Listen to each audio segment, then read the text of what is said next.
Alright, welcome back to the channel.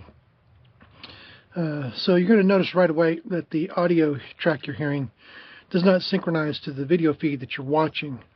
I recorded this video originally several days ago, and not quite sure what happened, but the audio track got corrupted and totally unusable. So the video was pretty good. So I'm just what you're hearing right now, I'm dubbing over the original recording. So truck is in the shop right now, and as you can see, the transmission is still in it. We've lost third and fourth gear and grinding in fifth gear as well. So we're pulling the transmission out today, and we're going to take it over to transmission shop. And we also have a steering alignment problem that we haven't started working on yet, but we're going to get to here. When you're doing these Coyote conversions, you're going to run into a clearance problem between the steering shaft and the alternator. So you have to, there's a little fix for that. A lot of Coyote swap people are doing it, where you take the steering gearbox, and it has 3 bolts in a triangular pattern. You take out the bottom 2, loosen the top one. You can rotate that steering gearbox just slightly to get the clearance you need. You can re-drill the frame and put the bolts back in. Well, when we did it, we moved it too far. You only need to move it like 3/4 of an inch, maybe an inch at the most. We moved it like 2.5 inches and created a massive steering clearance problem. So we think we have a fix for that. As you can see here in the video, there's a spacer behind the steering gearbox, and we think we can clearance the frame a little bit and trim that spacer down and get the clearance we need. Maybe put the gearbox back in its original location. So we'll see. We're going to see how that works out. Well, updates on that to come. Anyway, that's kind of where we're at. The transmission's going to come out. We're going to work on the steering. And found a shop over in Arlington that can take the transmission and rework it and put it back together for me. So that's where it's going to go. The next few pictures you're going to see, or video segments you're going to see, you will see the transmission out of the vehicle.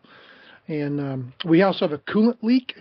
There is a cooling temp sensor on the back of the engine, and there's a gasket around that that's leaking. So we have a coolant leak that we got to replace that little sensor seal in. So okay, the next time you see it, we'll be on the road. All right, we're back up here at the shop, and we've got the transmission out of the truck. So we'll show you what that looks like. And we'll get up here. Of course, we had to remove the cross member. And here we got we thought we were going to have to pull the header and the exhaust to get to it, but looks like we were good. So we've got a coolant leak somewhere up here on the back side of the engine. We're not quite sure where that's at yet, but since the transmission's out, we're going to track it down. And I'm going to load up this transmission, and we're going to take it over to the transmission shop and talk to them. So we'll get it loaded up and we'll get on the way. So we'll be back soon. Hey, we're here at the transmission shop with the Coyote project, and I've got Abe here. He's a technician that's tearing down my Mustang transmission, and that's it in a nutshell right there. Everything right there. Show me those synchros again, Abe. Here you go. You get 3-piece assembly. Got your inner piece, outer, and the center one. Okay. So what should that look like? Believe it or not, even though they still have lines, they tend to thin out to the point where they stop holding. But this one doesn't look warm, but it actually is. Once you put it and assemble it together, I mean, you push it up against the gear, and you can see it won't basically right flush up against it, touches. So it tends to not stop the gear anymore, and it'll just eat it up, eat the teeth up pretty bad. Yeah, wow, that is pretty bad. Wow. So they've ordered a new synchro kit for it. They're going to completely redo it for me. And we'll hopefully another few days, and we'll have it back together and have it back over to the shop and be putting it back into the truck. So that's where we're at with the transmission. So I'll take you back over to the other shop here in a little bit, and I'll be back in just a minute. Well, good morning, everybody. This is not the ending of the video that I wanted, but weather's kind of put a little dent in our plans. Let me show you.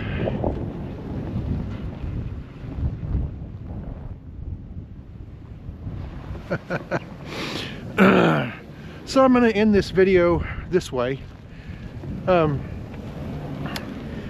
This video's been, the segments have been done over several days, and we're still waiting on parts for the transmission, and the weather's kind of delayed the arrival of those parts. So I figured I would just go for a short little walk around the neighborhood here and kind of put a cap on this video and explain why we're not back in the shop and why the truck's not put back together yet. So anyway, I'm just going to be quiet and let the camera roll for a few minutes.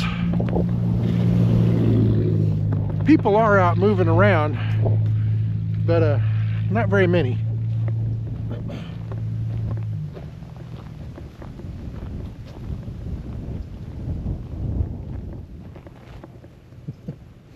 Everybody's staying home.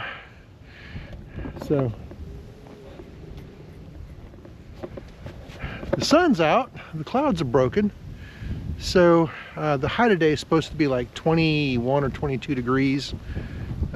So we're not supposed to get a whole lot more snow or sleet or anything, but maybe a little bit. But from my experience living up north, because I spent quite a few years in the north, the ground here was very warm before this winter storm hit. So I expect with a little sunlight and as warm as the ground is, a lot of this will melt off if the sun stays out today. So we'll see. But just for reference here, I'm on the sidewalk, and this isn't snow, it's ice. And I've walked about, I don't know, 20 yards or so here, and there's no footprints in it. This is where I just walked.